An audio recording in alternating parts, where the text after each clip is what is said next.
Good morning, everybody. It is Tuesday morning.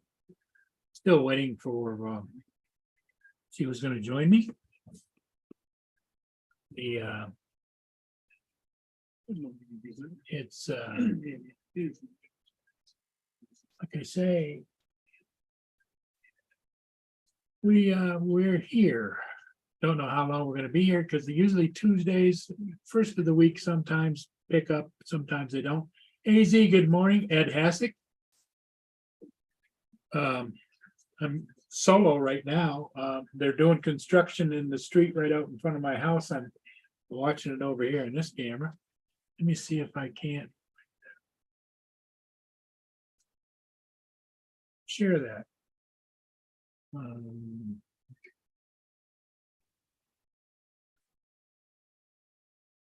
What happened is I have a manhole in the middle of the street, and the heavy truck traffic and everything mushed it down, really made a mess out of it.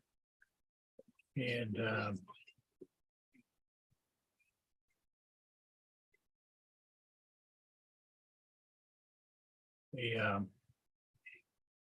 I'll show you what they're up to. Screen share. Okay. There they are.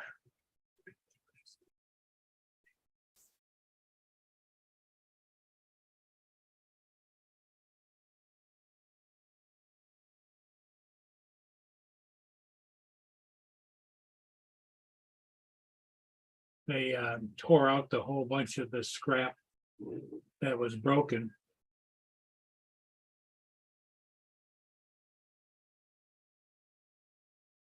So I don't know if they're waiting for a cement truck or, but you see the ring that's sitting right here. That is what used to be sitting, and over here is the actual manhole cover. So they've got to repair that somehow. Don't know how they're going to do it, but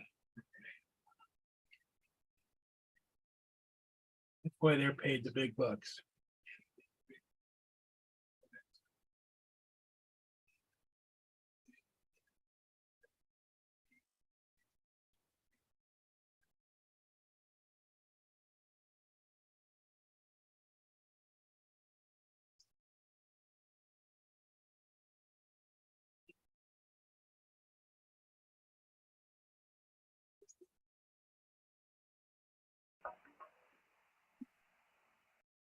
So here comes the,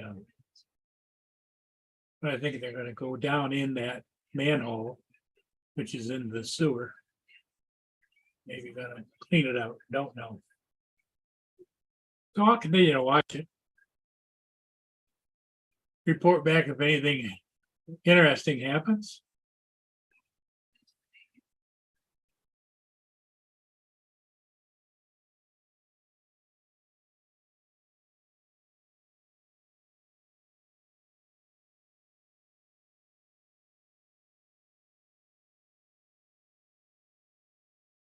So.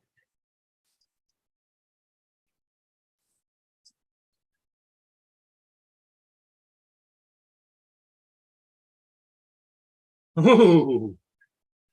AZ. A Mavic 3. All right, AZ.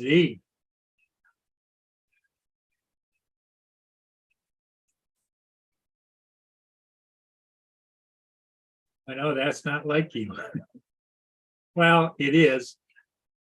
But I guess now's the time to do it, AZ. Didn't you say your wife was over visiting friends in Europe? You could say, I don't know how I got that.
I know, I understand.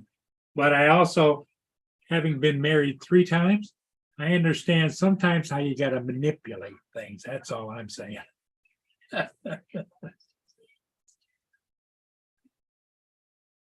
Yeah, I didn't mean to say anything bad about you, David. It's just, that I've been there.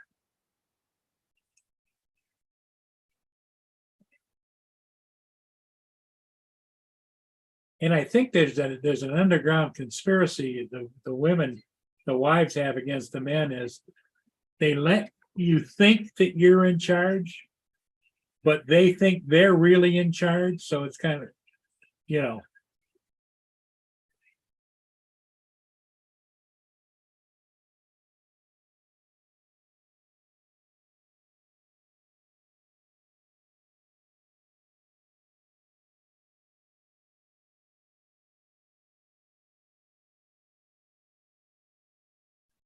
the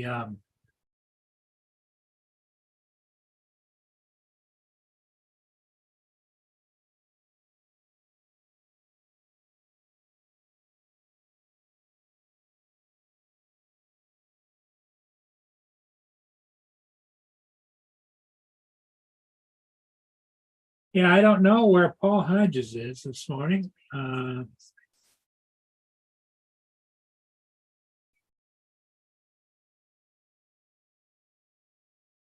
Um, AZ, I apologize if you took my comment as a negative towards you, because I really have nothing but the best of respect for you.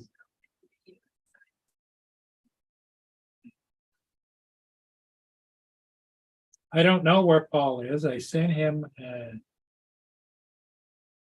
the sad part of it is I can't remember if the last time he was on here, if he indicated that he had something he had to do this morning or not, or it could have come up afterwards. I know his side business has been going crazy.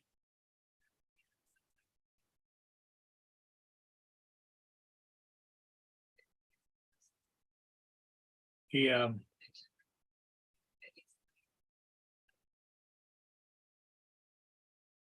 I don't know where all the rest of the gang is. There's usually quite a few people popping in, but like I say, life happens, things go on. You can't anticipate everything. And sometimes the best laid plans, you know what I mean?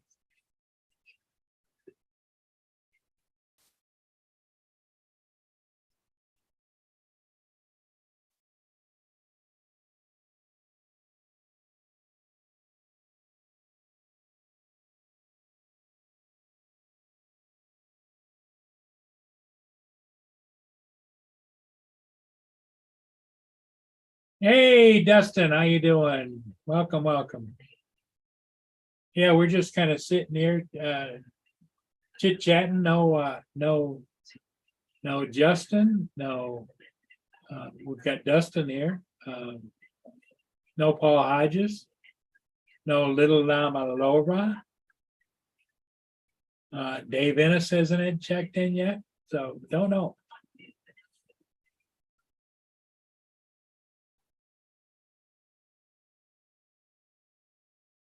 I'll give you guys a look at what they're up to on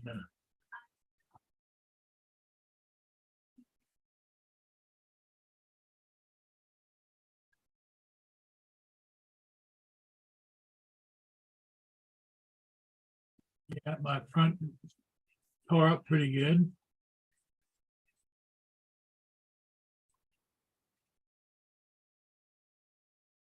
The manhole, there was a manhole with a cover on it right there.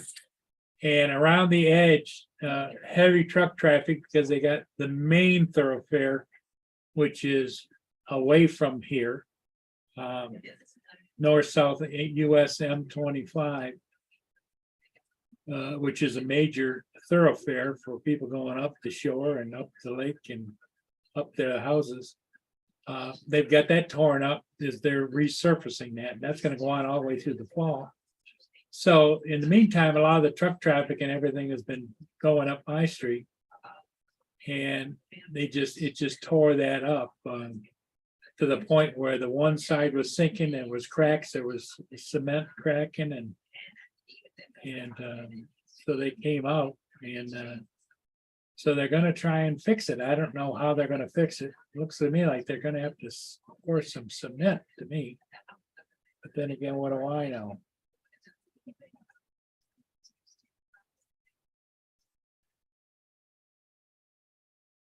There's a hole. They just got done taking out all of the other riffraff.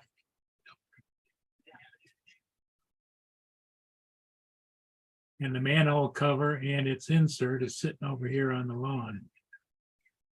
See if I can show it to you.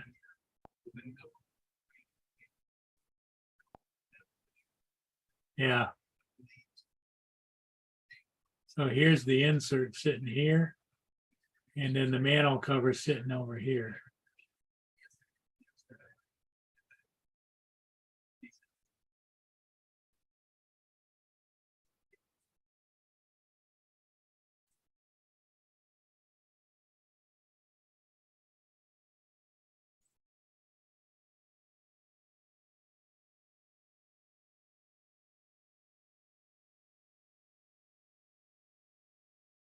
So, all kinds of excitement around here.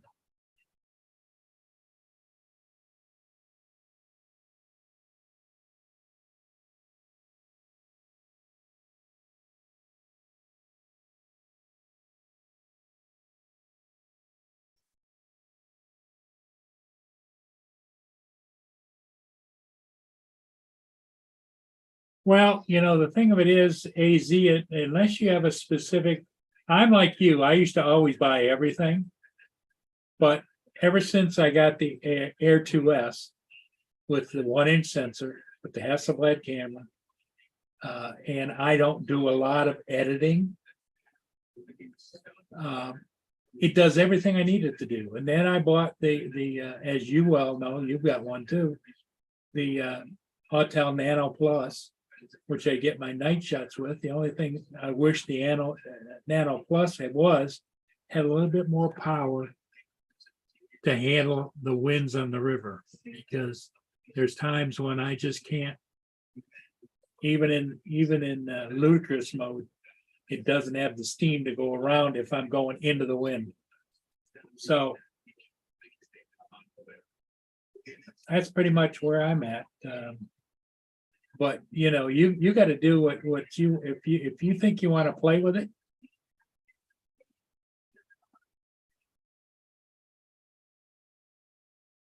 AZ has quite a collection. I used to have a collection too, AZ, but then I found it used to bother me because I had drones that I liked that were sitting. So you get to a point where there's certain drones is your everyday drone and you feel comfortable with. And but while I got you on here, AZ, have you experienced the situation of the Air 2S? Sometimes, and I don't know whether it's me, but I have it in the back of the Tahoe, and I take it out of its case and I set them down there, and then I put a strobe on the back of the Air 2, fire it up. Then I pull out my smart controller, the original smart controller, power it up, and then I take the controller, put it up against my chest, and grab the drone, and then put the tailgate down, go down and put the drone down. Not every time, but once in a while, it goes into FPV mode while I'm in the air. And it's like, oh my God. Because as you know, in FPV mode, the left stick's fine, right stick not so much. And when I'm going around the ship, I have to be able to fly in follow me mode. Hey, Paul, how you doing? Oh, there you are. Okay, I thought maybe I didn't have any sound. Where are you off to? Well, I'm in Port Stanley right now. I got a cruised by another place. They couldn't remember if they told me to take the sign down or not. That was 2 months ago. Then I got to go to Union and pick up a sign there. And then I got to go to the north end of London, way up in Hyde Park, do a sign up there, come back, and I got 2 more in St. Thomas already. Yeah. So, then back to school bus.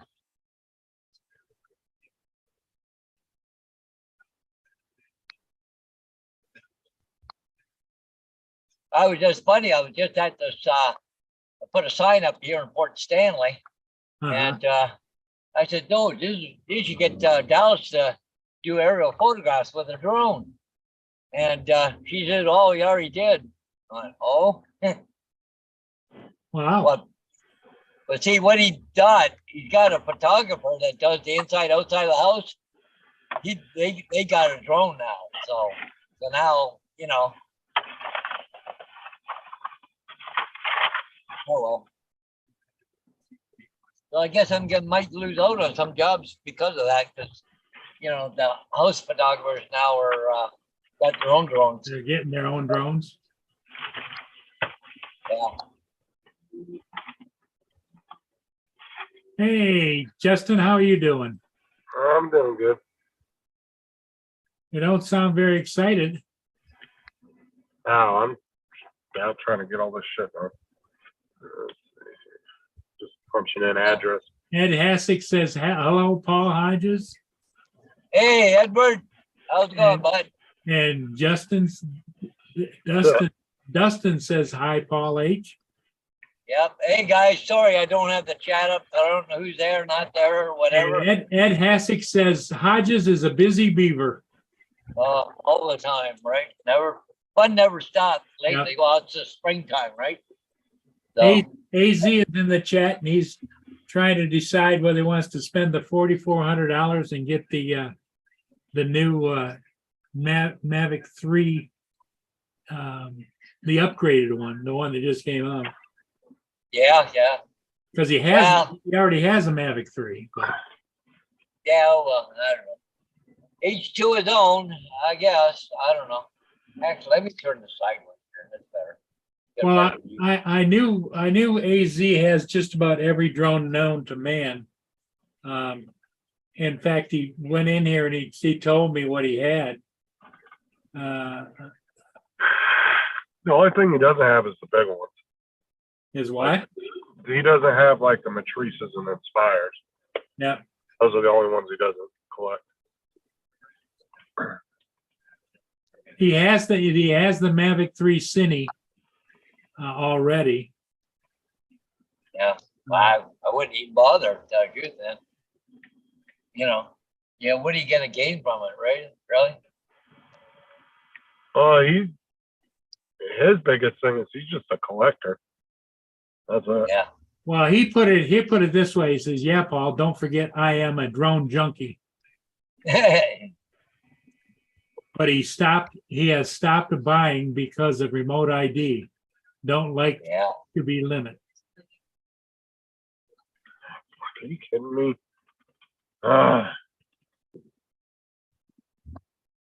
Oh, great. I took all the asphalt down and the gravel roof down. I wonder how far this goes. Yeah. But he's got over 40 drones and 20 FPV drones. Oh, geez. Why would you want another drone? Can't fly the ones you got. Well, you know, that's what I told him when I started. You know, I stopped collecting drones because I had them too. And I look over and I'd see all these drones sitting that are not flying. And I think, well, maybe somebody else would like adopt them out. Because I look at all my drones like they're family, you know? Yeah. I should have brought a drone with me today. It's a nice day out here right now. That's gorgeous. There's a sign. So I guess I'm going to pull another sign. I couldn't remember if I...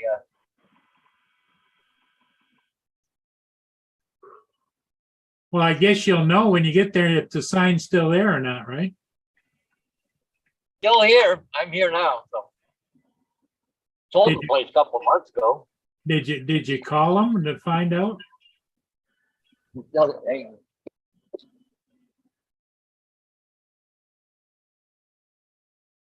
Definitely is not it.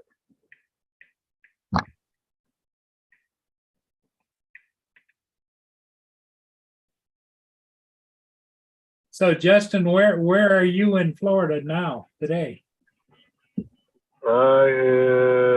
I'm just near the house in Oh, okay. Lake Wells. Just doing paperwork. I'm doing Lake Wells area, Lake Hamilton. Did you hear anything more about your new truck? No. But I did tell my boss I was going to run this one into a fucking lake if they don't already have. So if I accidentally do run it into a lake, they're going to think I did it on purpose. No, but I wish they'd do something soon. So I haven't had that experience, AZ. The last time I had switching to Addy mode was my Inspire 1 would once in a while get some real bad interference with the old system, and it would switch to Addy mode.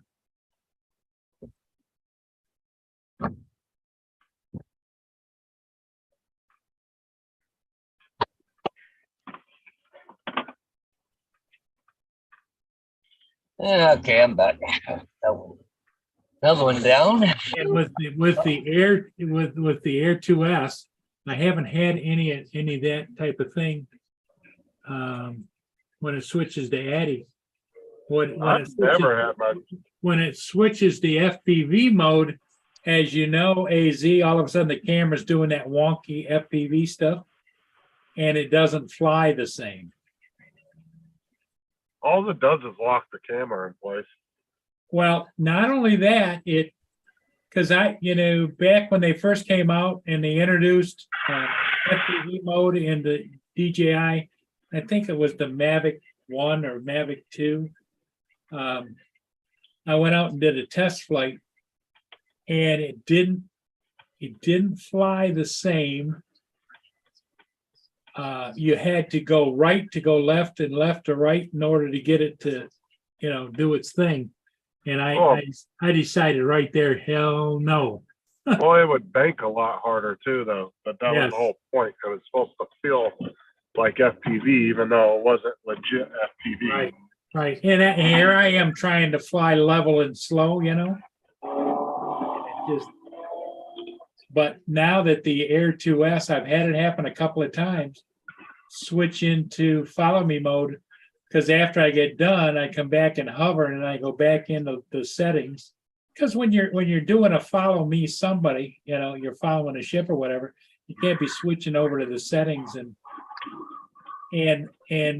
sure enough, there it is. It's over in the FPV mode, and I have to switch it over to the follow me. I played with the FPV mode a few times when I had the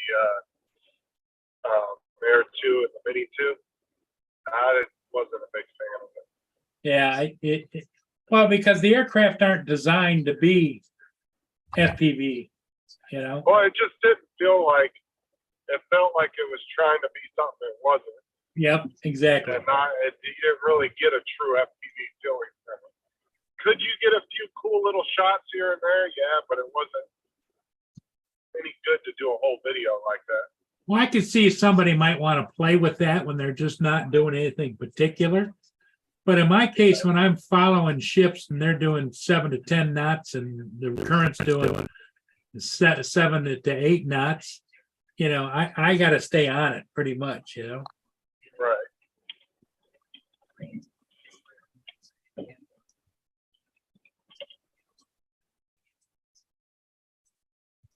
And then the other thing I found that Paul, that I'm having, the old man is catching up to the wannabe young flyer. Is I went up and did a ship yesterday, flew the whole thing, was really nice. The colors were great. It was coming under the bridge and everything. and I looked down and it wasn't recording. So then I had to go down river, loop it and record, you know. Yeah.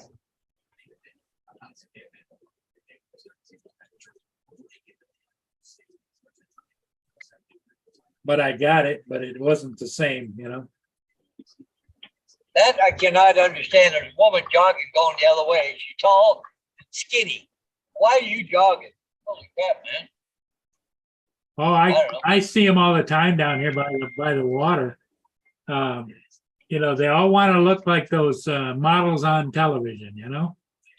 Wow, yeah, you don't see a, large woman out there jogging. Like, sorry, but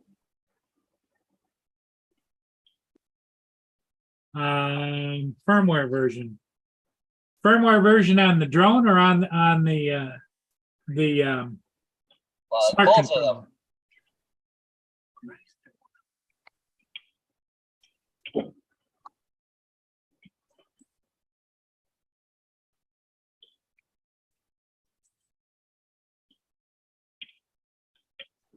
People have had that issue with 1.4.8.1185 on the drone.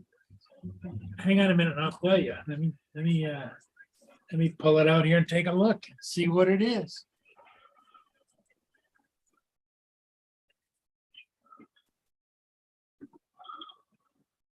Because as much as I fly, Paul, I don't want to have Yeah, firmware conflict, you know?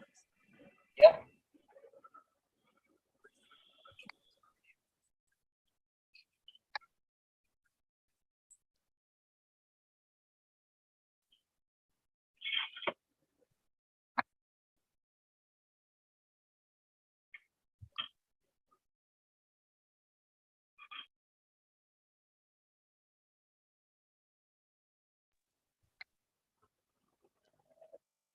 Oh, let's see what we got here.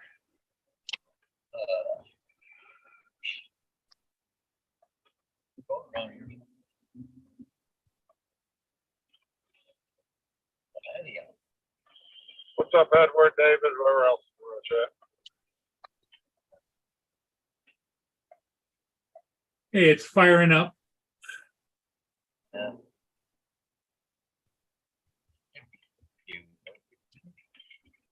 Oh, look at that. Yeah, they both you. Keep your sign on it. Yep. Oh, that's the one that had ground school.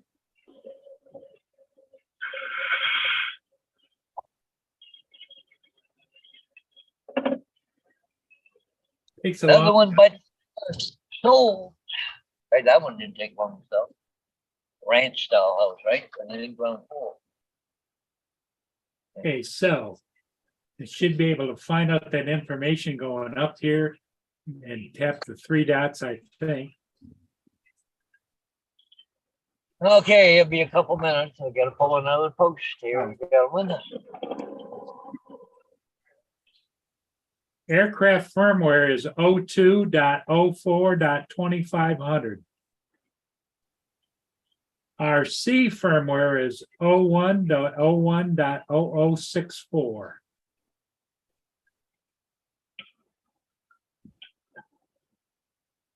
Check for updates.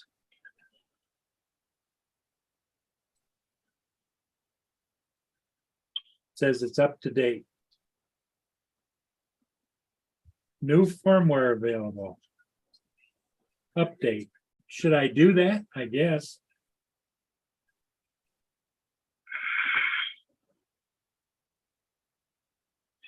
The aircraft will be updated to the latest version to prevent flight safety risks due to inconsistent firmware versions between the aircraft modes.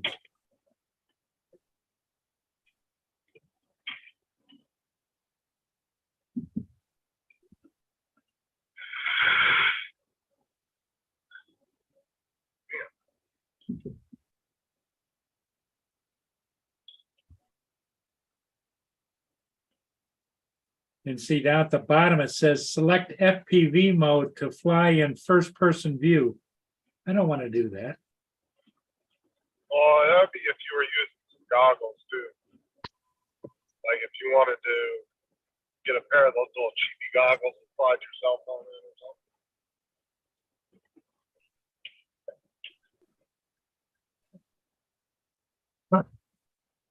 It's updating. So that it needs to be updated, what, the drone or the controller? I think it's updating the new firmware, aircraft firmware update. Okay, aircraft.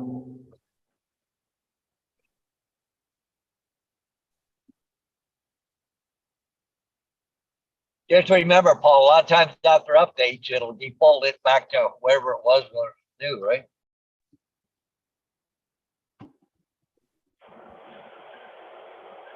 Well, I know one thing I'm gonna check before I go out of here is to make sure it's not in FPV mode again.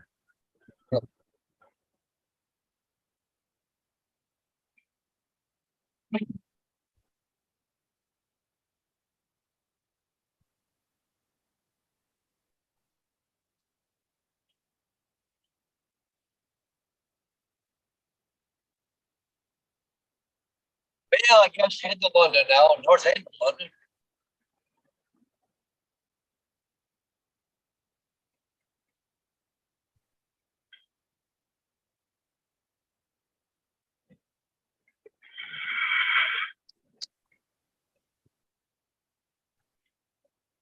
Firmware installed, it says I got a check mark on there. So that must mean that I can exit out of there, right? Yeah, it's been installed, but I would reboot it just to be sure, right? Aircraft firmware update successful. There you go. Now I'm gonna go over here. And I'm gonna go to the three dots again. And I'm gonna go to control. Follow me mode is clicked, okay, good.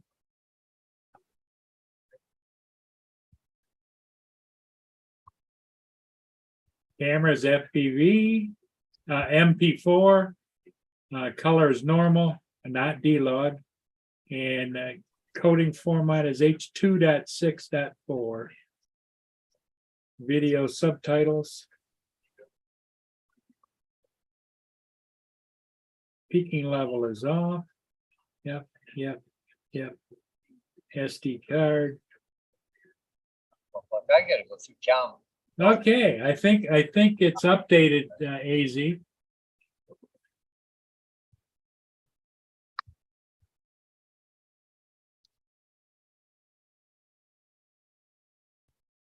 No, it defaulted right back to follow me mode, which is fine. I'll just keep an eye on it. We'll see what. Check it on the map. Yep. Okay. Shut the aircraft off. Put the controller down.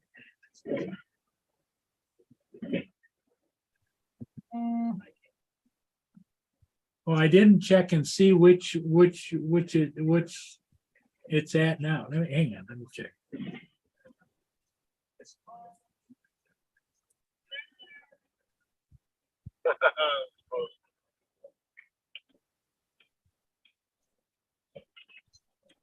I want to check and see what firmware it's on, right? Now that it's updated, what the number is.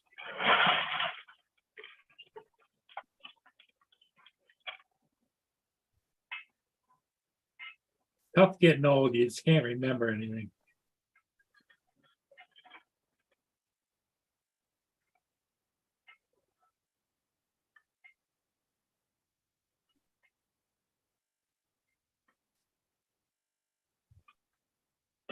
What it says, new versions available. What's new? Adds support for DJI Mavic 3 Pro. What's fixed? Fixes certain issues and optimize overall app quality. So it's asking me to update again, Paul. Well, probably the controller, not the drone. Oh, either that or it's the batteries, one of the two. Yeah. Did I update it again? Oh yeah, because it could either be the controller, like Paul said, or it could be the you have to do each individual battery too. Well, But it should tell you whether it's what type of update it is, right? Click on it and see what it says. Yeah, okay, let's go to about. Okay. DJI Air 2S. Model Air 2S. App version 1.8.0. Aircraft firmware is 2.04.2500. Is that what people have issues with firmware 1.4.8.81185? And this one is RC firmware is 0.01.01.0064. The aircraft wow, the aircraft firmware is 02.04.2500. AZ. so that RC is the remote controller, Paul, so if it needs an update. New static Phone point has been updated. fly safe Please check dab out the data map. first is available. Not unless they do like Android and they make you do an update for each one that you're behind on, instead of just doing one massive update. Because when I got my Android phone, my S22, I had to sit and do 5 different updates because this thing was sitting on the shelf for 5 months, turned off, and didn't get any updates. And it made me do an individual update for each month that was behind on the updates. So I sat there for like Well, an the hour. only thing I'm wondering if I should do it or not, but it started, is the fly safe update. Because the fly safe I used to have problems with because I've got an airport over in Sarnia that's about 3 or 4 miles away. Yeah, but if they're doing updates on that, it should be fixing glitches you're having with that. Technically, doesn't mean that's going to do it, but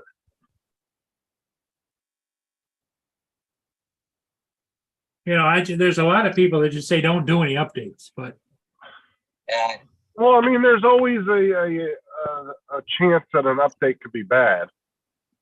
yeah, but sometimes updates gives you a new feature though too. But for the most part, it's fine. But see, one person will have a problem with one Okay. update on a particular device, and they get this thing in their head that, oh, I just avoid updates altogether on everything. And that's not okay, what they- AZ said that version, the 0.04.2500 is the latest version.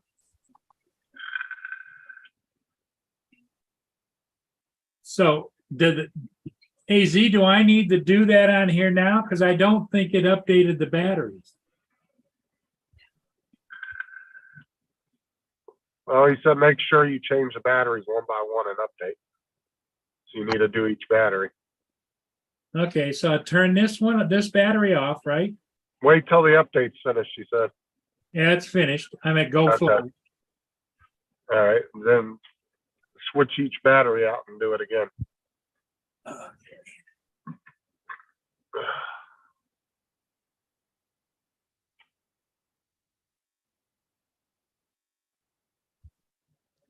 You know what they need to do with these batteries, Paul? What's that? They need to make it to where you can put all 3 of them into the charger, And into then the update. DJI charger, and update all of them at one Yeah, time. right. Update them while they're charging instead of updating them while you're Right. using. Instead of having to have them plugged into the aircraft, you should be able to plug them into the OEM DJI charger. That would make too much sense, Justin. And just be able to charge them all at one time and give you like a cable to go from the charger to your phone and be able to do the update on all 3 at once.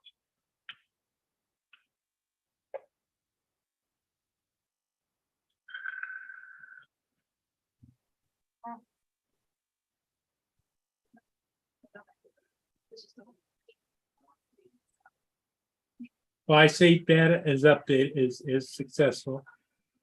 So let me go to see if there's any updates for the batteries.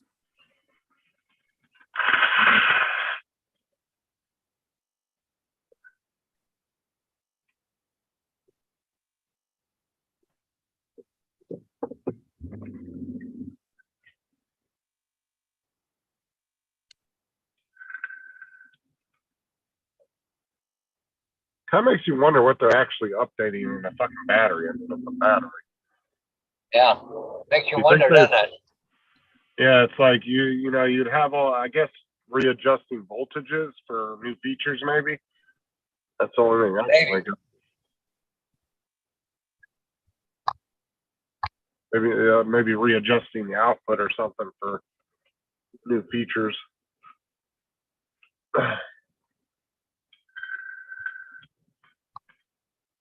The home point has been updated. Please check it on the map. There is, Oh, I don't want to check it on the map. there is no indication of anything on the battery. So evidently the battery must be okay.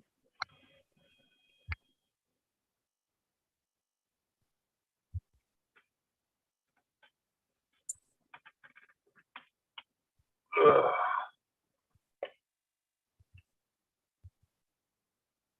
Ooh, wait a minute, what's battery?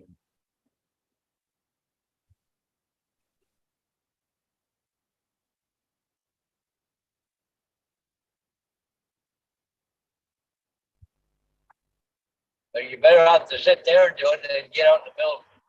You want to go fly a ship home, you can't fly because it needs some critical update or something. Well, I'm doing updates out on your mobile data. They're a lot slower too. Yeah, The Going up to the battery's line. fine, the battery cell status is fine. It doesn't say anything about having to do any updates that's good. on the batteries. So I would say it's good to go, wouldn't you, Paul? I would think so. I don't know. David hasn't run nothing else in the chat, so I'm assuming you're all right.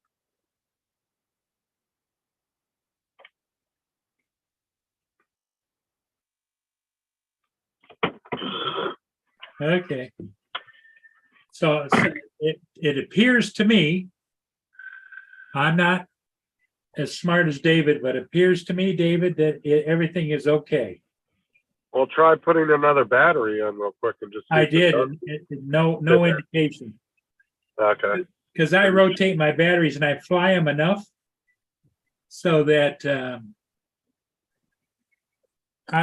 these batteries have probably been flown at least in the last 5 days, all of them.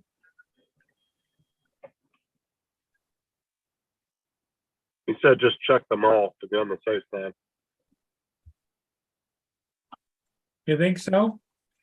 I mean, I would. It doesn't hurt. Okay. It's like, I just said you don't want to be out flying the ship. You happen to take the one battery you didn't update. And you're sitting there for 10 minutes trying to wait for an update and hurry up and get the chip, Yeah, that one's good. Let's try this one. Get what's up? What's up, Bill?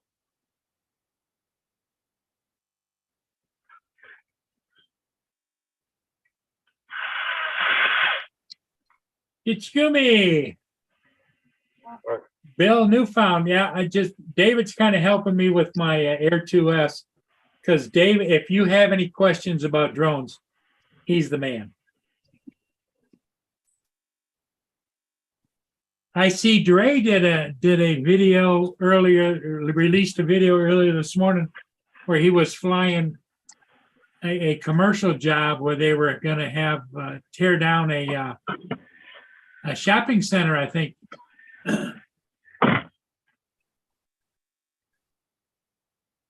And the question that I have, The home point has been updated. Please check it on the map.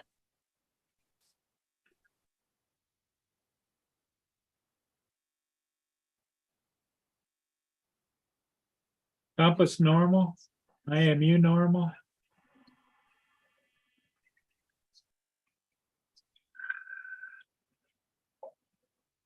I don't know. To be honest with you, I just can't watch drone footage anymore. It just doesn't interest me anymore. Well, the interesting, Oh, the I interesting, don't mind talking about it, but the interesting thing that I didn't quite understand, Dre made the comment that the if you're gonna go fly, right? He was talking about the 400-foot rule with the FAA. And the FAA 400-foot rule, as far as all of my testing, was that within 400 feet of a building or a structure, you can fly as far as 400 feet above that structure. right. And what Dre was talking about in his, maybe I mistook it wrong, was that you have to go by what the ground level is. You can't go above 400 feet. And so I don't know whether that regulation changed since I last tested for that, but interesting. Yeah, but then how are you going to inspect a 800-foot tower? Yeah, exactly. That doesn't. So maybe I just mistook it. I don't know. Hey, Rob, how you doing, buddy? Good morning, good afternoon. Hey, how are you doing? Yeah, I'm okay. Thank you guys. What How did you is say? everyone? What's that? You broke up, How Rob. is everyone? Oh, sorry, Justin. Yeah, everything's doing good. Justin is sitting in his truck, I think, doing paperwork. Paul is driving. What happened with that sign deal, Paul? Oh, there was a sign there. I removed it. They just forgot to tell me to remove it. That's all. Okay, so you removed it. Yep. Okay. So now I'm on my way to the north end of London, up to Hyde Park there. I gotta go put a sign up. But believe it or not, the sign I gotta put up, I gotta put a sold sign on it. So you're putting up a sign that says sold. Yep. That's kind of like Yeah. closing the barn door after the cattle have bolted, wasn't it? No, they want the advertising. Look what I sold, you know? Okay. Yeah, David and Dustin, I'm pretty sure that's still normal. Because Dustin's saying the top of the ground level is the top of whatever the tallest thing is. Yeah, But that's that would be for 107 only. Recreational, they have to stay at 400 feet regardless. yeah, exactly. And the thing of it is that the way he explained it confused me. Because he was saying you got to go by AGL, no matter where you are, AGL. And I'm thinking that doesn't equate with structures and things like that, but maybe he was talking about non-107. And Wayne B said within 100 feet of a structure, you can fly. Yeah, it is 100 feet, not 400. 100 feet. Right, and that makes sense because if you're within 100 feet of a tower and you're trying to get above it to inspect the light at the very top, you don't need to be right next to the tower. So, Well, the sad part about it, I understand that, but it also puts you in a little bit of a hairy situation. Let's say it's a 2,000-foot tower, okay? When you go up and you can't see the drone anymore, and where the hell are the guy wires? well, that's why you would want to stay that 100 feet at least out. Yeah, exactly. But the guy wires, yeah. In reality, though, I mean, if you're doing a professional flight like that, there's no reason you couldn't safely go out 200-300 feet away from it, go straight up, and then come into the top of it. Yeah, exactly. Because a plane should be well past 300. Oh yeah, yeah. above Especially with a guide tower with guy wires on it. Oh, for sure. Because if you look at the FAA maps, it shows all those towers on the maps and how tall they are and everything. Like that was one of the things when Jim was teaching me how to read those maps. You could see all the towers on the maps, and it would tell you how tall they were. So you would know that they were there. Plus, you know what I'm saying? Like, so a plane shouldn't even be within a few thousand feet of that thing and be at the level of it. Like they should be well above it, way before they get to that tower, miles before they get to it. They should be well above the height of that thing. What's going on here, Bill? Is it an accident or something with all the helicopters?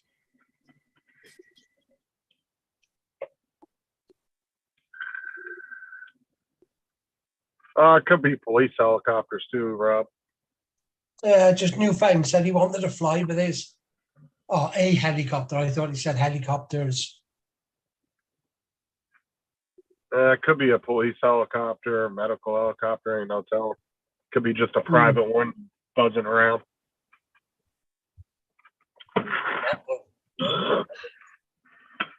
Thanks, we're going, Justin. Yeah, that's right, AZ. You're right. Trying to get all this done. Yeah, hey, how's it going? It's going good.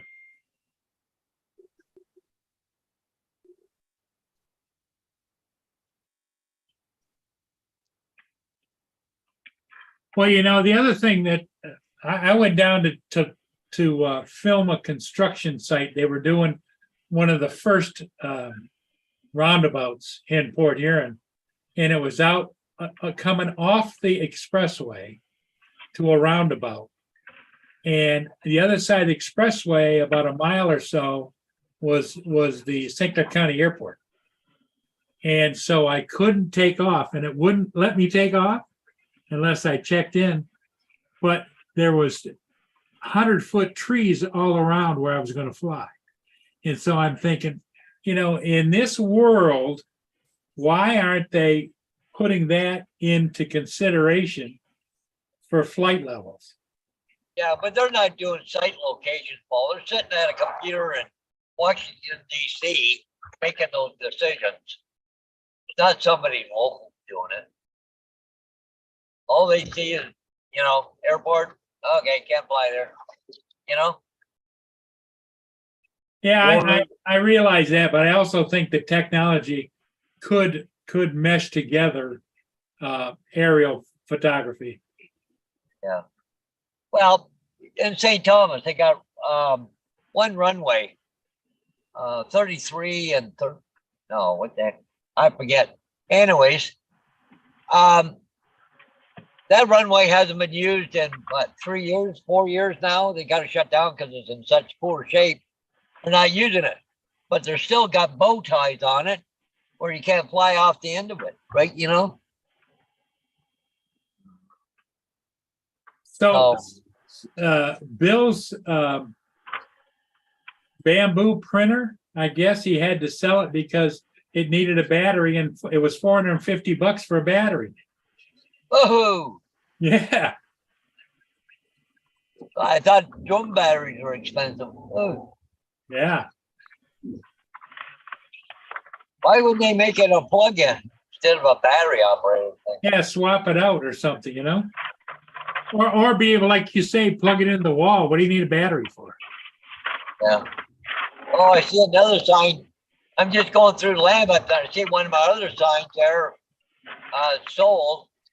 I'm gonna call the agent in a little bit. When I come back through, maybe I'll pick it up.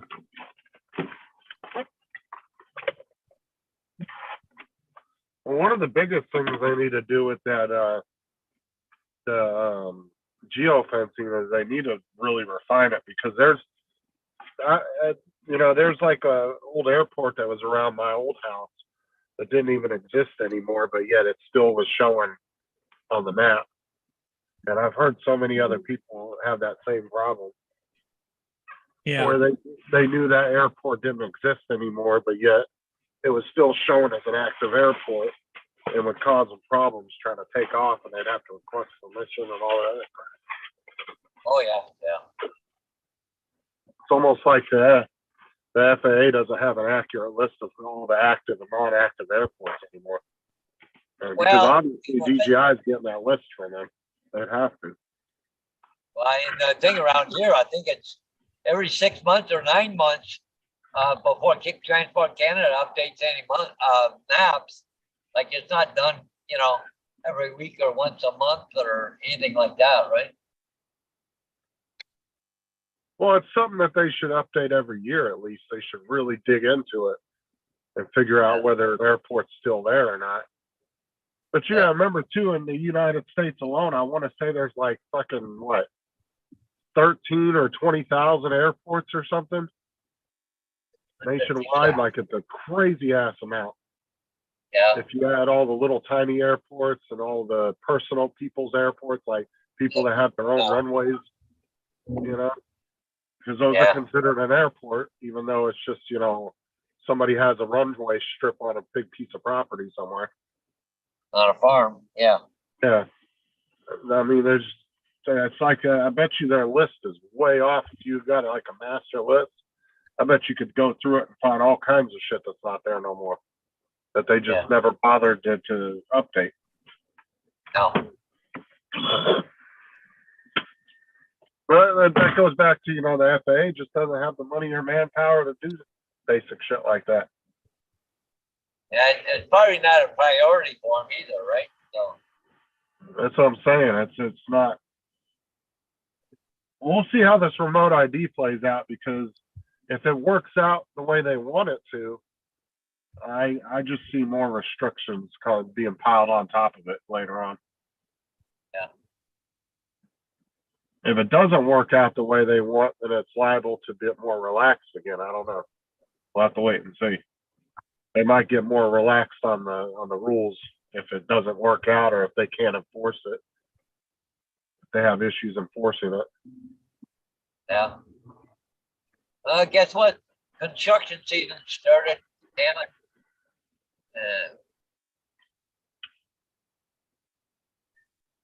Reduced lanes.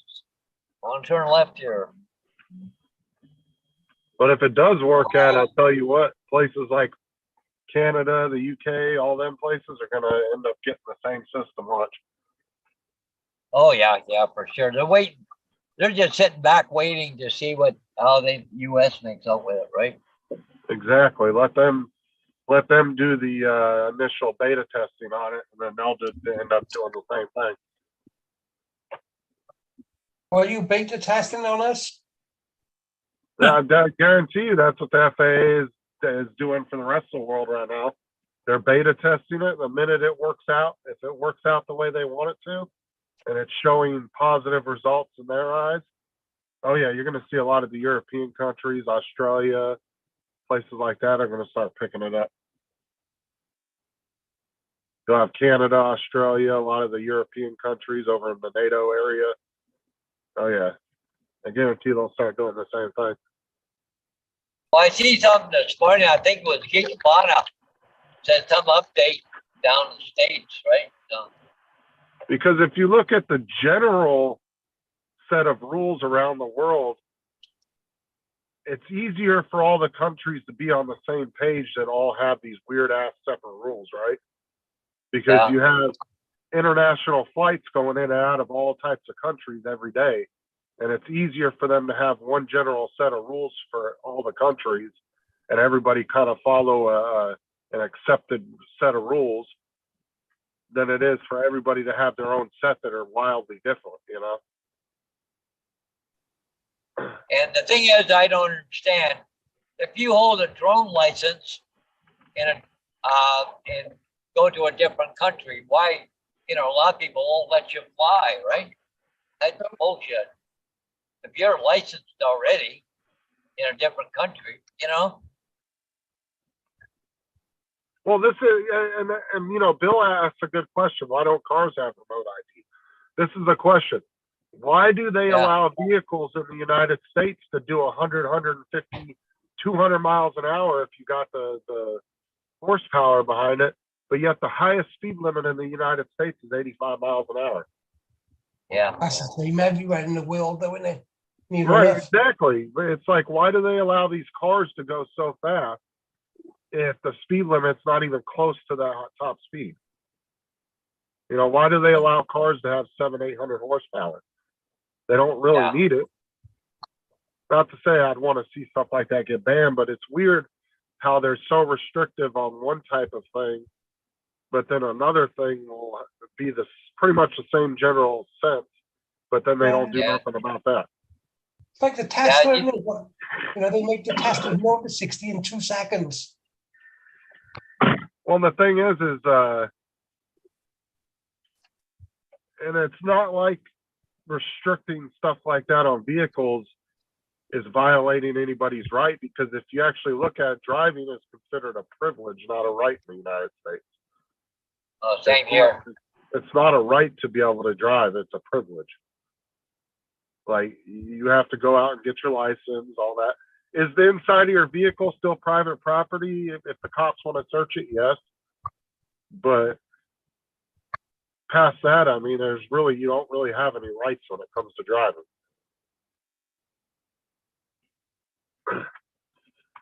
Yeah, Bill, you got a point, Bill.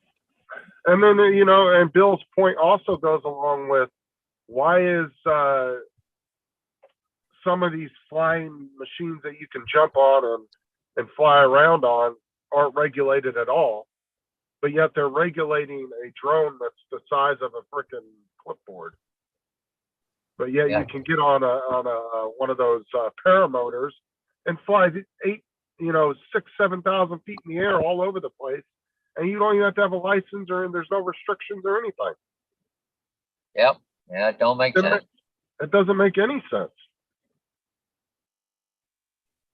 No, I didn't, AZ. I haven't even looked at what the pro thing is.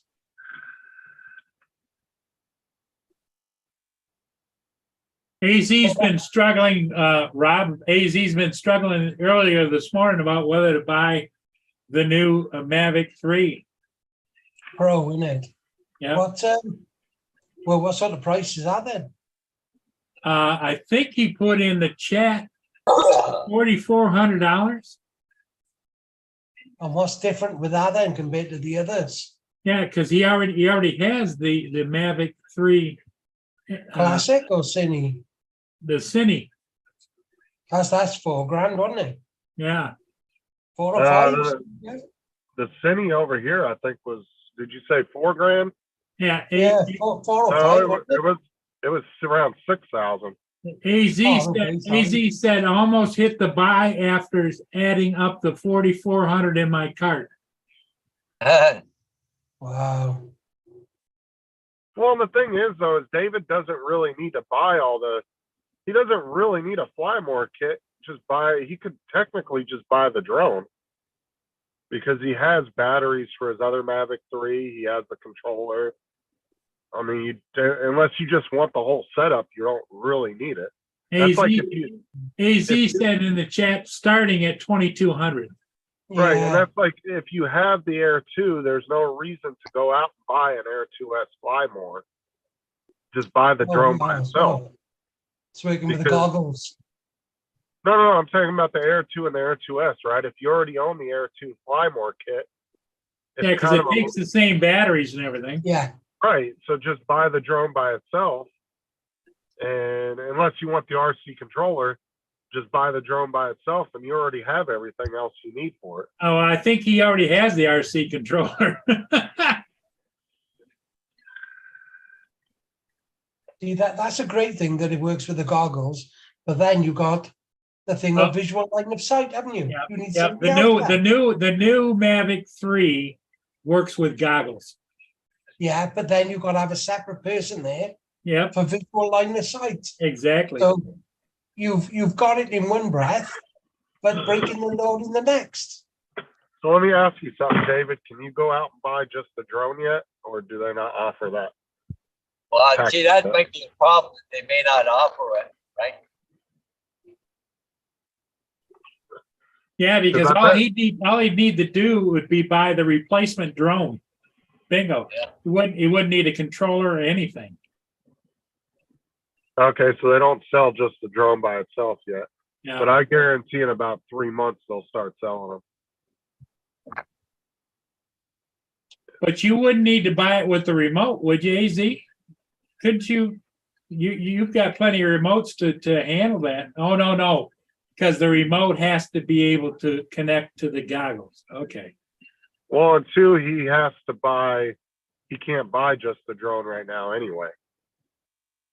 So he would have to buy the kit that has the controller and all that anyway. Because I think though, what you'd want to do is you'd want to buy just a replacement drone, like if you lost yours, you know? Yeah, but Bill, if you sell your Mini 3 Pro and then get the Mavic 3 Classic, doesn't that put you in a different category in Canada where you'd have to get a license and all that? I could be wrong. I don't know. Hodges would know that. Well, see, the American, for you to fly anything over 250 grams, you have to have an SFOC, which is a special flight operation certificate. And that could take 3 months. And if you screw it up, Yeah. It could take 6 months, right?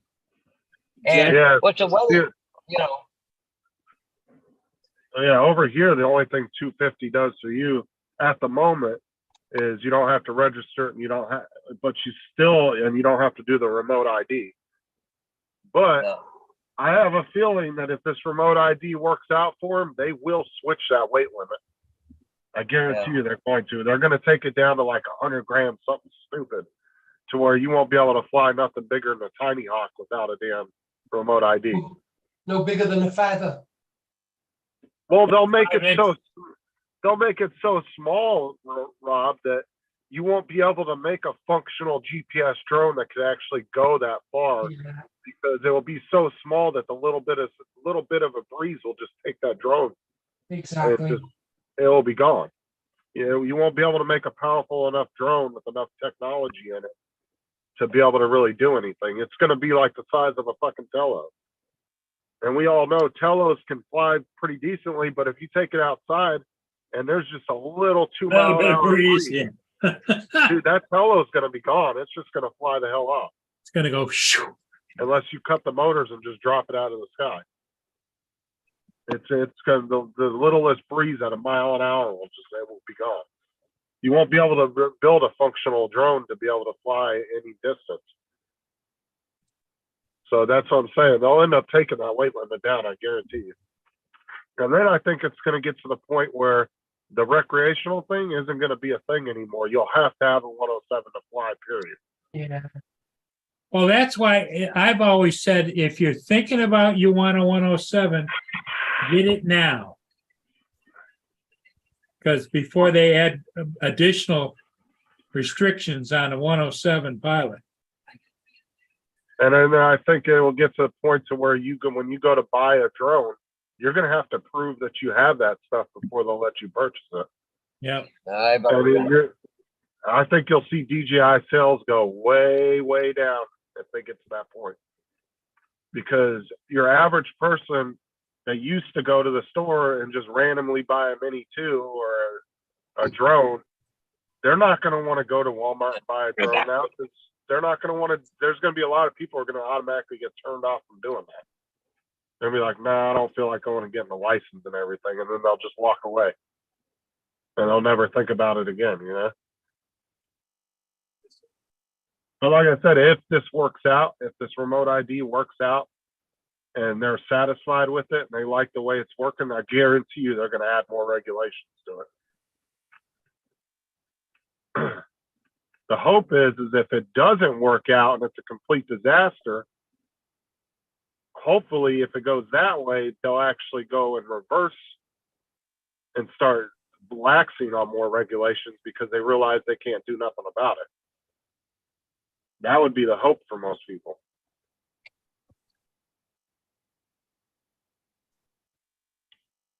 That's just my opinion on it. I could be completely wrong, but No, you're not. So, Rob, is your business still strolling along pretty good? Are you getting lots of jobs? Yeah, we are really. We're booking out every single weekend, and some weekends we're turning away work. And you're still doing the railroad stuff? Yeah, that's carrying on. We've dropped the production side of things. So all we do now is fly and smaller commercials for people. Inspections and small commercial, Yeah, as well as our, normal flying as well. Like, now, how many No. pilots you got working for you, Rob? actually on the books, all legal, there's 9. And then we got a bunch down, which Little part-timers? yeah, self-employed. Wow, Well, you, over, Sorry? go ahead, Justin. I was going to say over here, technically you can fly under somebody else's 107 if they're teaching you. Yeah, Yeah, no, like- yeah, See, like over here, if say Paul was doing commercial work and I wanted to learn how to do it, I could actually be there with Paul on the site. yeah, he has to be right next to me and I have to be able to take over the controls. Right, but I could still fly under your 107 license as an apprentice type deal to learn the trade and all that. That's the best way to do it before you decide to pull the trigger and get your 107. Find somebody that already has one and actually go out in the field with them. And of course, you're probably going to have to donate your time because they're probably, unless they're willing to pay you, you go out a couple of times a month and learn how to do the shit and actually work with them. Then that will give you an idea whether it's worth it for you or you want to do it but just know if you're going to do it professionally, it's no longer a hobby at that point. Right. Because if you look at people like Al, right, Time to Fly, right, he doesn't even enjoy drones anymore. He'll tell you that straight up. He said that before. Like he does it so much professionally now that it's not fun for him anymore. Well, the Yeah. other thing too, maybe Rob, would you agree? You need to do your research as whether or not there's a market for you to fly and make money. Do a Yeah, burnout. yeah. Everybody has jumped on the bandwagon of buildings and real estate and and all Construction, that real sort of thing. estate, yep. Yeah, people are doing it for like 10, 15 bucks. Yeah. Fuck, they can carry on and not get involved with all that. But yeah, we felt lucky with all the shows, crowd control, and all that sort of thing. We fell into. Well, the thing of it is, Rob, is you've got a reputation now. People know what you bring to the game, and they trust you because you've proven yourself. You go to get in and say, "Yeah, I can do that," or "I can do that." Prove it. Yeah, Yeah, but we all know companies always. It's like you said, Paul. It's all ran by accountants. If they can get a lower bid on a job, sometimes quality doesn't really matter. To be honest with you, and we all know that. yeah. So Because, the work we do, though, it does particularly matter. Well, I'm not saying it doesn't, but some companies. I mean, we've seen this in almost any type of field where the lowest bid it always isn't the best, but a lot of times companies will take the lowest bid Yeah, because they don't want to spend the extra money yeah, to get quality, right? yeah. Like it's unfortunately for good companies that's a problem because they're charging more because they're going to guarantee their work is done correctly. But companies these days are just cheap and they don't want to spend the extra money Yeah, to get something fixed right the first time or have something done right the first time. They'd rather pay a company to come out 4 times than half-ass fix something. yeah. We've been undercut a few times. We have. Well, and that's what I'm saying. It's no fault of your guys' quality of work or anything. That's just unfortunately the way companies are these days. I mean, it's just like that old joke about NASA, right? It's like, would you really want to fly on the shuttle and fly on something like that they took the lowest bid to build it, Yeah, exactly. right? Like, Yeah. but yeah, it's unfortunately, and then that's the problem I've heard with people over here. say with the 107 shit is, you know, you get these people that aren't super experienced on the professional side of it. They'll get on the apps that you search for jobs for, and they'll offer, the company will say, we want you to come out and take 300 pictures and drive 2 hours to get there, and we'll pay you $90. And instead of them saying, oh, hell no, they're like, yeah, I'll take the job. Yeah. And then guess what? When a professional pilot that would have charged $200-300 to do that same job comes along, they're not going to get the job offered to them because they're charging too much. Yeah.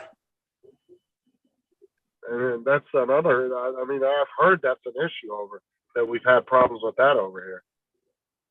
Because even Jim said, you know, Jim Boyd said that, you know, he lost some bids on jobs because people were taking really super low ball offers that he would have never accepted, never even thought to accept.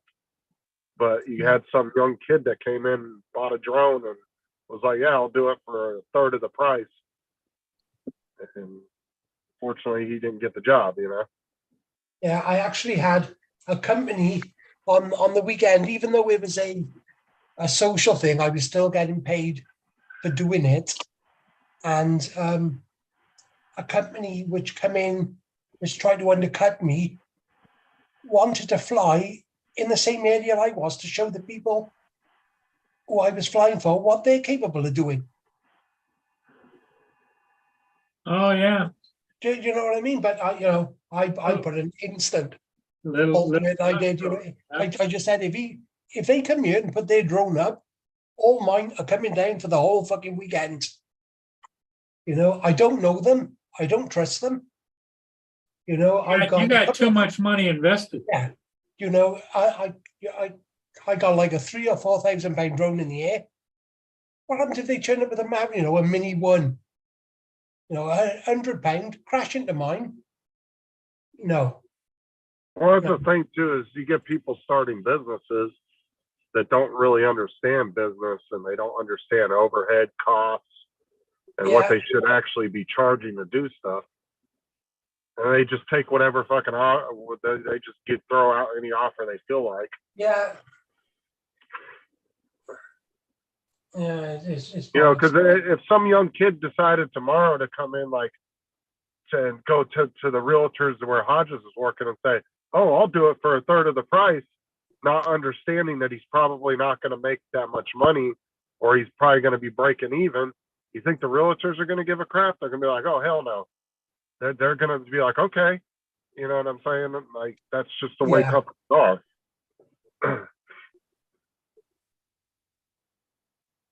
You know, now the realtors are phoning you saying, oh, you know, we've had an offer now. Instead of you charging £30, you know, we're now getting it for 10. You know, do you want to go any lower? Oh, Paul, Dre wants the link. He said there's no link in the chat.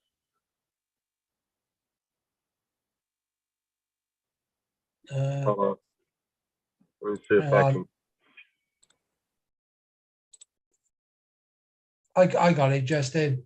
I was gonna say, if not, I went to yesterday's.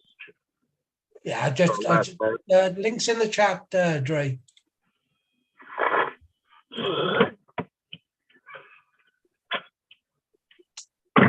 Oh, Dre can come in and clarify what Paul was confused about on his video earlier.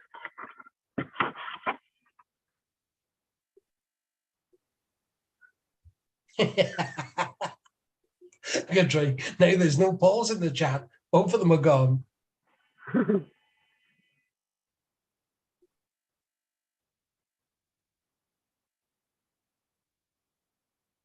That's not a bad thing there, Bill. You tell them $100 just to take off. Good morning, everyone. What's up, Dre? Hey, Dre. How's everybody doing? Yeah, okay. Another day above ground. That is a good day. Yeah.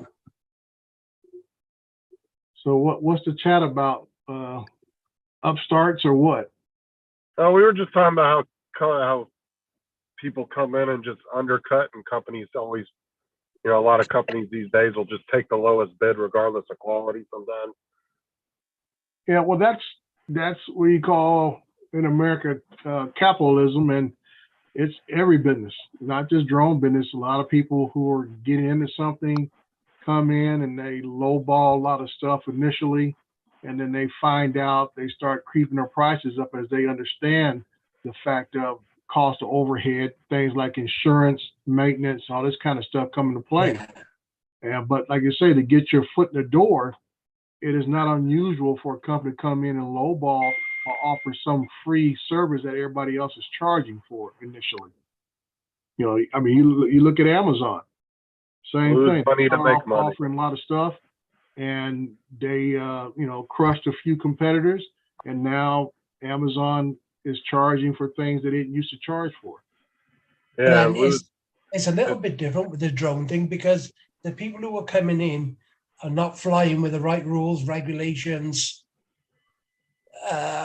equipment, insurances, and they're making it look pretty bad for all of us. Yeah, now they're coming in, not obeying the rules and stuff. That's a whole other game. But as far as pricing, that's not unusual in any category or business venture. No matter what it is. And like I said, when you talk about talking to clients, or especially like I said, I like getting contracts with large companies, or I like to get some contracts with some municipalities, and they're always notorious go with the lowest bidder. That's just the way they do it. Well, it's That's like a mandatory 3-bid system. And I would say 99.9% of the time, unless it's an inside deal, the lowest bidder gets the contract. That's what I was telling Rob. I said, there's that old joke with NASA. Do you want to get on the space shuttle knowing it was built by the lowest bidder? Yeah. Yeah. But that's just business at itself, because everybody's trying to save a nickel, until they find out it's costing them 25 cents. And then the price adjusts. And what usually happens is when you get a contract deal, what they call, what's the term they use? It basically, I can't think right now, but basically when the contractor comes back and says they need more money because of this or because of that. And that's how they got the bid because they low bid the job, and they come back and ask for more money because other circumstances arise. Dustin wants to know the difference between 400 AGL on commercial versus recreational pilots, because Paul was confused about your video this morning and thought you said that 107s can't go above 400 feet anymore. No, what people are missing in my video this morning is that I told them up front I'm in controlled airspace. There is no structural I would say, what's the word I'm looking for? Like exemptions. If you're in controlled airspace, whatever they allow you to fly in the airspace, that is it.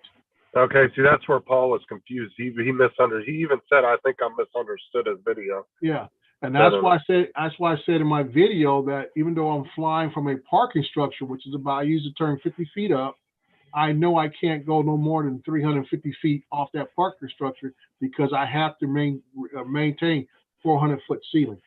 Okay, because Paul never said nothing about controlled airspace. That makes sense. That a lot of people miss. Like I got somebody else, I think it was Crypto Man 5000, accused me of spreading misinformation, and I told him, I said, you need to look at the rules for flying in controlled airspace. Controlled airspace, there are no exception when you fly in controlled airspace.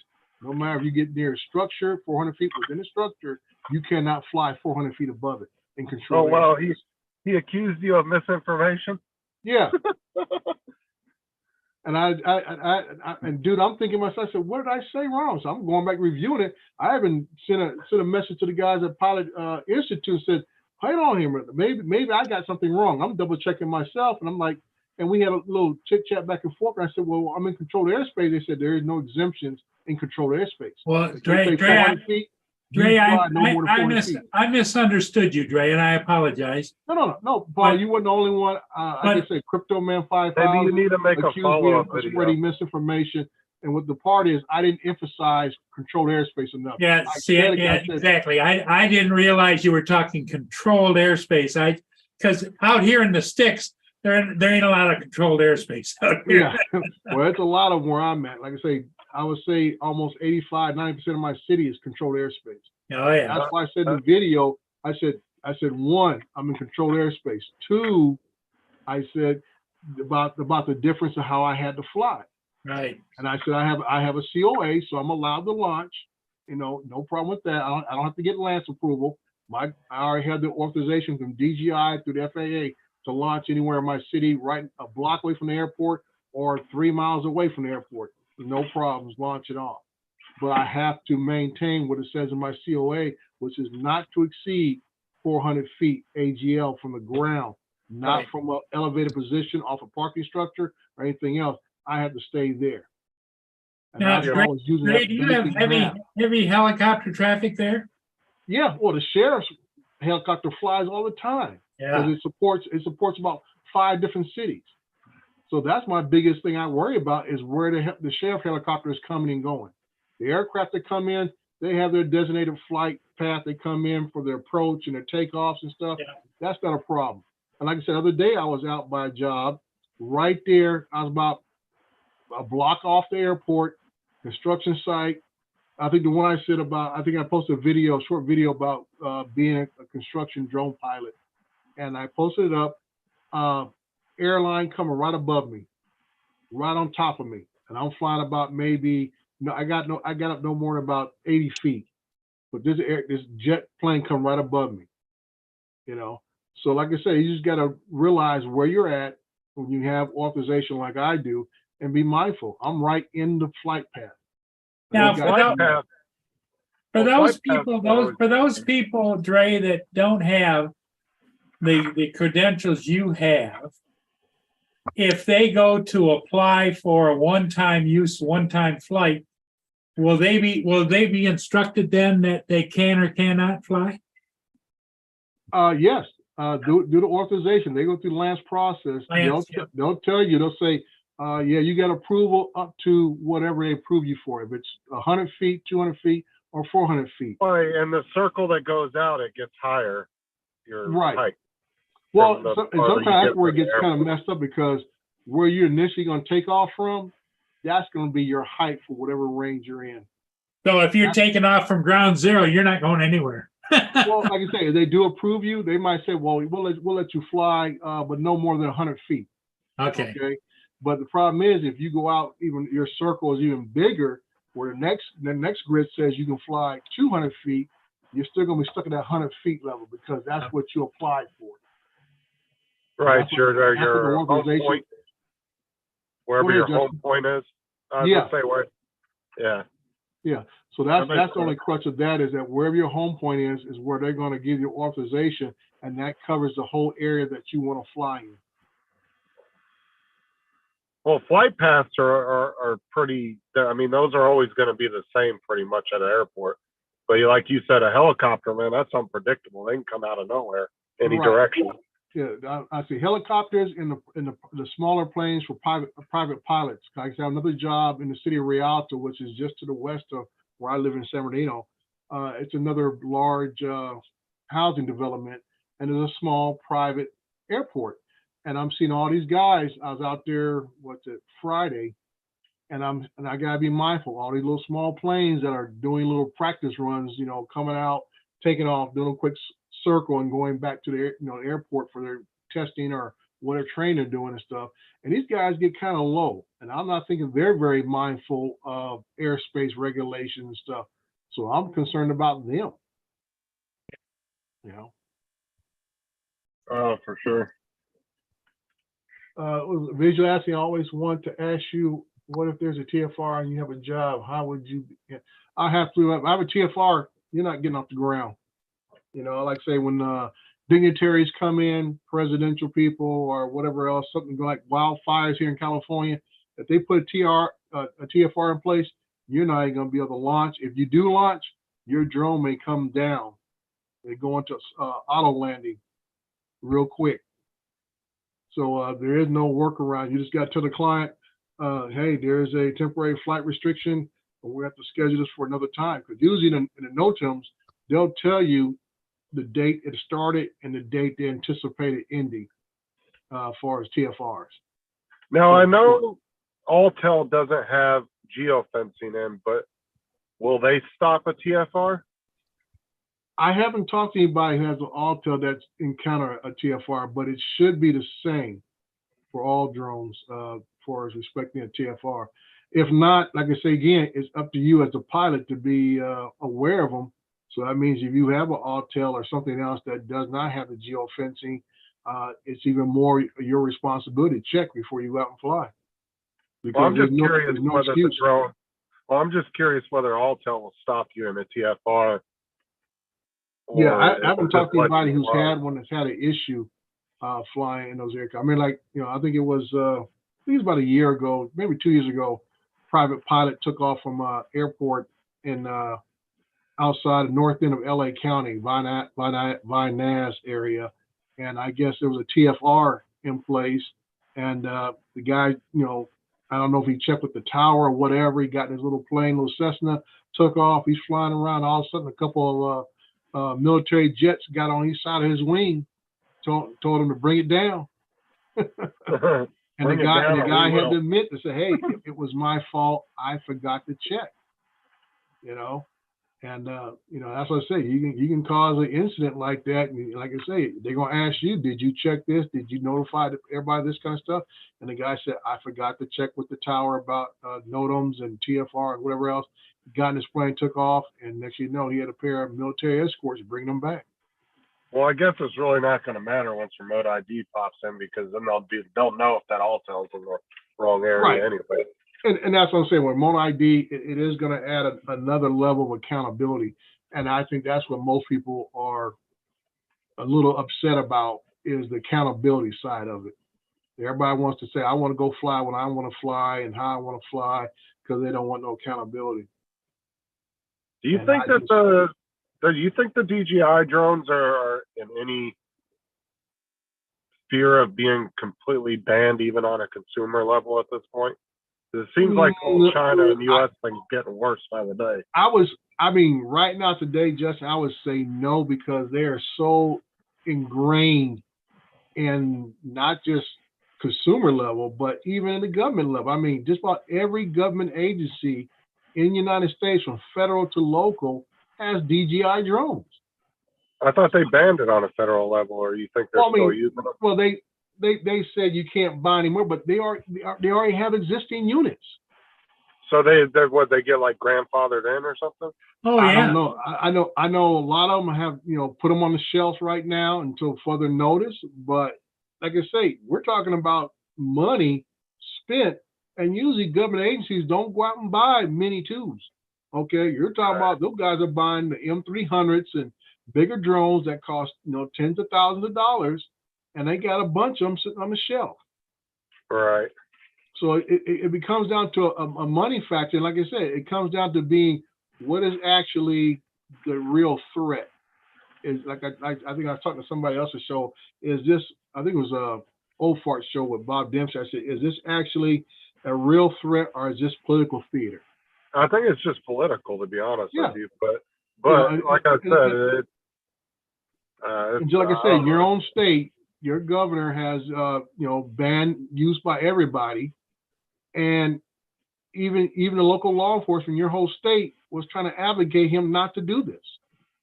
And I'm saying, now here's your public safety side of your house, who works at all levels, from the state level down to the local level, who are asking you not to do this to us because you are hurting our ability to do our jobs. And he's like, you know, sorry.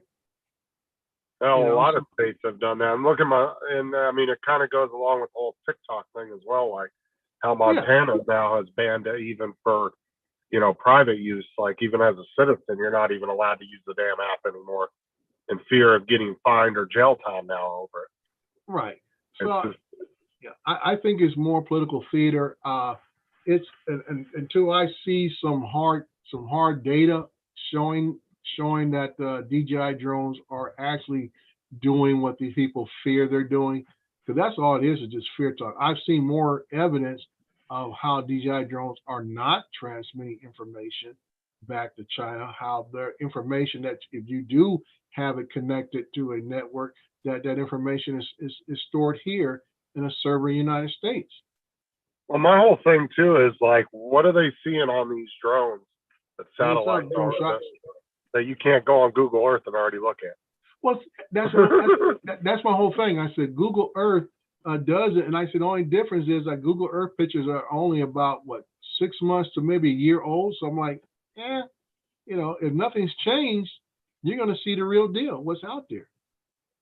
And they even do that 3D shit where you can go to street level and walk Right. around. Yeah. But that's why I say it's more political theater than anything else. Because like I said, you got Google Maps. You have, like I say, everybody who works anywhere, everywhere today has a cell phone that can be tracked. Because like I said, it's like me. I have Life 360 on all my phones in my family. Okay, that's so we can keep track of the kids and even two of my granddaughters. So we can, in case something happens, we know where they're at.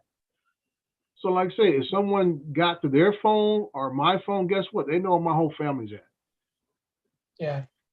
Simple as that. Oh, when I get home, my phone Yeah. says, "Oh, how was this place you visited? How was that place you visited?" Yeah. Oh yeah, Google asks you to do recommendations on restaurants and shit you've been to. Right. I mean, Yeah. there's so many different things. Like I say, Google, Yelp, all this kind of stuff is all information stored on servers at some facility somewhere for us to retrieve it. So it's not like I say, this is data that can be hacked. As we know, what system hasn't been hacked in the last 5-6 years? Just about all the retail stores have been hacked. Half the credit card companies have been hacked one way or another. And they'll all tell you, hey, keep an eye on your account because we had a data breach. We got school systems getting hacked. Hey, Jody Drone Check, Hospitals. how you doing? Jody. Hospitals getting hacked. So there is no true 100% security safety, no matter who has your data. The data's out there. Well, it's like I was on and we all know that your phones listen to you because I was on the phone with my boss the other day, and he was like, "Where do you want to?" He goes, "Pick somewhere to go eat, and I'll get you some lunch when I come into town." And I was like, "How about Applebee's?" And so when I pulled into the Applebee's parking lot, I'm sitting there watching YouTube, waiting for him to get there. What pops up on my damn YouTube? Bunch of Applebee's Applebee's commercial. Yeah, that's just the whole point. Like I say, if you got, like I say, your phone's listening to you, if you have Alexa or Google or whatever home device and stuff, they're all listening in a conversation. So, Oh yeah, for sure. so that's why I say I don't get excited about it. I think this is, like I say, political theater more than anything else. But unfortunately, I don't think our opinions matter when it comes to political fear. Well, the thing is that that's why I said when you have your public safety side of your house begging you not to do this, don't do this. You are harming our ability to do our jobs and everything, and you ignore that. That's a very telling sign to me that you are not interested in the general welfare of the people that you're supposed to be representing. Because when your own public safety is begging you not to do this because you're hampering their ability to provide a safety net for our people, citizens out there, that just tells me. And like I said, when I hear this stuff, I don't hear any alternative answers for it. In other words, we're going to ban DJI, so I want you to do this over here. Well, there was an alternative, but they got crap for it. Remember, it was the whole Skydio shit. Well, see, the Because information Skydio came was out that, advocating for that. well, the problem is when information comes out that Skydio was presenting this, one representative with all the information, that's tainted information. Right, So because Skydio's advocating for their own it's self. a competitive company. Right. I said that just spells, this BS across the board. I mean, like I said, Skydio is a outlier at this point in the consumer ranges. I mean, they're not putting out a lot of stuff. They put out the one version of a drone, upgraded about twice now, and they jumped. They got a government contract and said goodbye to the consumers pretty much. I think a good competitor, if they would have stayed in the market right now, would have been Parrot. Well, now we're talking about lowest bidder type of thing again. Skydio went to the feds, lowest bidder, got a contract, and that's where the butter's been bred at. Would have gone to the French, like government. They do all The that parrot? just Yeah, the parent Anafi, a good product, but like I say, Skydio didn't try to partner with them. Sky said, "Oh, we're only ones. We're only ones." I said, "And Parrot Anafi is a good drone. Same thing. They got a couple of government contracts in France, and I think they got a smaller one here in the United States, and they left the consumer market pretty much." Well, I used to like my Parrot Anafi thermal. Mm-hmm. Yeah, I mean, they didn't have bad products. It's just that they needed a little more notoriety. And I think their biggest notoriety thing is when they had that fire at the Notre Dame church. Because they used Parrot Anafis during that fire to help them put out that fire. Yeah. Pointing out stuff. And they were showing that how the drones were being used and this and that. And they're all with Parrot Anafis. Instead of them using that as a catalyst to, as promoting their drone, they kind of like sat on their hands as far as what on the consumer side. But I know they have really gone pretty straightforward on the enterprise side. I think that one thing they got out now look like the Starship Enterprise. Yep. Yeah, that's the thing is it sucks that Parrot left the market because they did have some really good technology in drones. Yeah, they had that unique design with the 180-degree camera tilt, which was really catching on to a lot of people. Said, well, hey, I can look straight up, look straight down, and everything else. But the camera was sticking out to exposed, and that was always a big thing. A few years back, people were worried about if they landed hard or hit something, it would damage the gimbal right away. No way to protect the camera. But as far as flying it and its ability to record and everything else, they had good stuff. It was good quality. They were putting out stuff right along with DJI. Yeah, their video stabilization, I think, was a little ahead of their time too. Yeah, sure. They had some good stuff. Yeah. That was about it. So where did Mr. Hodges run off to? I saw him driving. That didn't look like no bus to me. Actually, Hodges was talking about retiring last week. Yeah, Okay, he's quitting the bus driving. I was going to say retiring from what though? He's got like 10 jobs. Yeah, the bus driving. They switched him down now to the kiddie bus, Oh. Many buses. Mm-hmm. But his complaint was he's got like 30 something kids, like 32 or 33 kids, but technically this bus can only fit like 25 people on it. Wow, but they're telling him that it's a 30 passenger bus. right. And he said that he was 4 or 5 students short last week, Mm-hmm. and of what he was supposed to have, and he could barely fit what he had on the bus. Hmm. Only thing I could think of is these kids are going to be standing up like a city bus, holding on to it. That'd never happen. It can't. There's little kids like that. What are they gonna hold on to? That's what I told him. I said, put some tie down straps and hang them from the roof. They can hold on like a city bus. Yeah. Oh wow. So, Mr. Rob, how you been doing, sir? Oh, up and down. Well, I hope that means mostly up and not mostly down. They're keeping him. His business is keeping him busy with drone business. But I've Good. spent the last, 4 or 5 weeks in and out of hospital. So, Oh. yeah, I've had a lot of problems there. And Yeah. it's just life, isn't it? Yeah. I think last year was I would say for me personally, I spent more time in the hospital last year than I think in my entire life. Yeah. and just the cost of getting old. I Yeah. see. I'm like Paul Murray here. I am a little stubborn, but I have a wife who keeps poking me. Go to the doctor. Go to the doctor. Go to the doctor. Well, last year I spent more time in the hospital than I did out of the hospital. Mm, that's tough. That's tough. Well, it's, in my case, Dre, every day I find out I'm getting a little bit older, a little bit less steady, a little. I went and flew a ship yesterday and I forgot to hit the record button. You know, it's like, Yeah.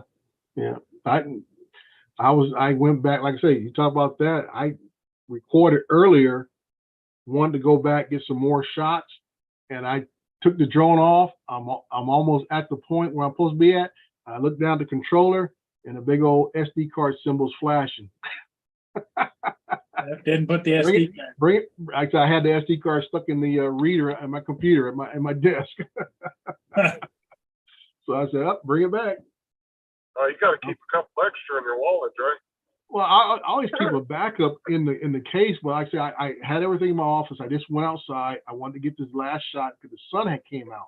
When I first flew earlier, it was overcast. So the sun came out, and I said, I want to go and get this shot in. So I kind of rushed to get outside, got everything set up, took off. I'm like right there on top of the sign where I want to take the shot at. And then I looked down the controller, and I'm like, I ain't got no SD card. And it's funny that the M30T doesn't have any built-in memory like the smaller drones. Yeah. Well, you would think that thing would have at least like 16 or 32 gigs built in. Yeah, but that one does have no internal memory. Nice. I can take off and fly with the Mavic 2 Pro without an SD card, and it'll just transfer over to internal memory. No problem.